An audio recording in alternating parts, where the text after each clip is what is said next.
ಎಲ್ಲ ವೀಕ್ಷಕರಿಗೆ ಅಮೃತ ಜೈ healthy life ಸ್ಟೈಲ್ಗೆ ಮತ್ತೊಮ್ಮೆ ಸ್ವಾಗತ. ಇವತ್ತು ತುಂಬಾ ಸುಲಭವಾಗಿ ಸರಳವಾಗಿ ಕಡಿಮೆ ಖರ್ಚಲ್ಲಿ ಕೆಲವೇ ಪದಾರ್ಥಗಳನ್ನು ಬಳಸಿ ರುಚಿಯಾದ ಆಲೂಗಡ್ಡೆ ಈರುಳ್ಳಿ ಫ್ರೈ ಮಾಡೋದು ಹೇಗೆ ಅಂತ ನೋಡೋಣ. ಈ ಆಲೂಗಡ್ಡೆ ಈರುಳ್ಳಿ ಫ್ರೈ ಊಟಕ್ಕೆ ಸೈಡ್ ಡಿಶ್ ಆಗಿ ಚಪಾತಿ, ಪೂರಿಗೆ ಮತ್ತು ಮಸಾಲೆ ದೋಸೆಗಂತೂ ಮಾಡಿಸಿದ ರೆಸಿಪಿ. ಹೇಗೆ ಮಾಡೋದು ಅಂತ ನೋಡೋಣ ಬನ್ನಿ, ವಿಡಿಯೋನ ಶುರು ಮಾಡೋಣ. ಮೊದಲಿಗೆ ಆಲೂಗಡ್ಡೆನ ಬೇಯಿಸ್ಕೊಳ್ಬೇಕು. ಒಂದು ವೇಳೆ ದಪ್ಪ ಆಲೂಗಡ್ಡೆ ಇದ್ರೆ ಅದನ್ನ ಕಟ್ ಮಾಡಿ ಬೇಯಿಸ್ಕೊಳ್ಳಿ. ದಪ್ಪದಾಗಿ ಇಡೋದ್ರಿಂದ ಪಾತ್ರೆನೂ ಇಡ್ಸಲ್ಲ, ಸರಿಯಾಗಿ ಬೇಯಲ್ಲ. ಅದಕ್ಕೆ ಕಟ್ ಮಾಡಿ ಬೇಯಿಸಿದ್ರೆ ಬೇಗ ಬೇಯುತ್ತೆ, ಚೆನ್ನಾಗಿ ಬೇಯುತ್ತೆ. ಬೇಯಿಸಿರುವಂತ ಆಲೂಗಡ್ಡೆನ ಫಸ್ಟ್ ಆರಿಸಿ ಸಿಪ್ಪೆ ತೆಗೆದು ಇಟ್ಕೊಳ್ಳೋಣ. ಈಗ ಒಗ್ಗರಣೆ ಮಾಡೋದಕ್ಕೆ ಒಂದು ಬಾಣಲಿಗೆ ಎಣ್ಣೆ ಹಾಕಿ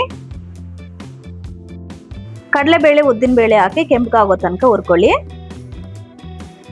ಕಟ್ ಮಾಡಿರುವಂತ ಹಸಿಮೆಣಸಿನಕಾಯಿ,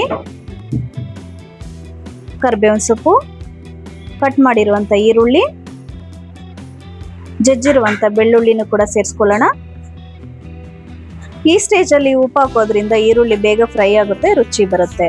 ಅರಿಶಿನ ಪುಡಿನೂ ಸೇರಿಸಿದ್ರೆ ಒಳ್ಳೆ ಕಲರ್ ಬರುತ್ತೆ. ಈಗ ಈರುಳ್ಳಿನ ಚೆನ್ನಾಗಿ ಫ್ರೈ ಮಾಡ್ಕೊಂಡು ಬರೋಣ.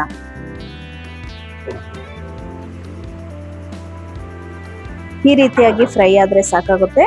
ಇದಕ್ಕೆ 1 ಸ್ಪೂನ್ ಧನಿಯಾ ಪುಡಿ, ಆಲೂಗಡ್ಡೆಗೂ ಸೇರಿಸಿ ಸಾಕಾಗುವಷ್ಟು ಉಪ್ಪನ್ನ ಸೇರಿಸ್ಕೊಳ್ಳೋಣ. ಸ್ವಲ್ಪ ನೀರು ಹಾಕೊಂಡು ಹುರ್ಕೊಳ್ಳೋಣ. ನಾನು ತುಂಬಾ ಎಣ್ಣೆ ಹಾಕಿಲ್ಲ, ಅದಕ್ಕೋಸ್ಕರ ಸ್ವಲ್ಪ ನೀರು ಹಾಕೊಳ್ತಾ ಇದ್ದೀನಿ.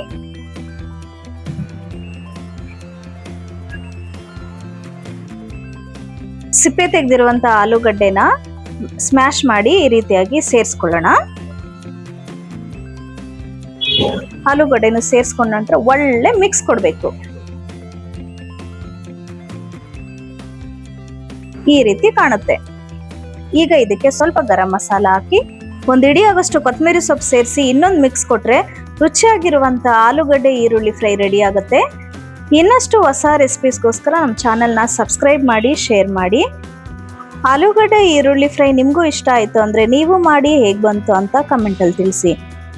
Thank you for watching.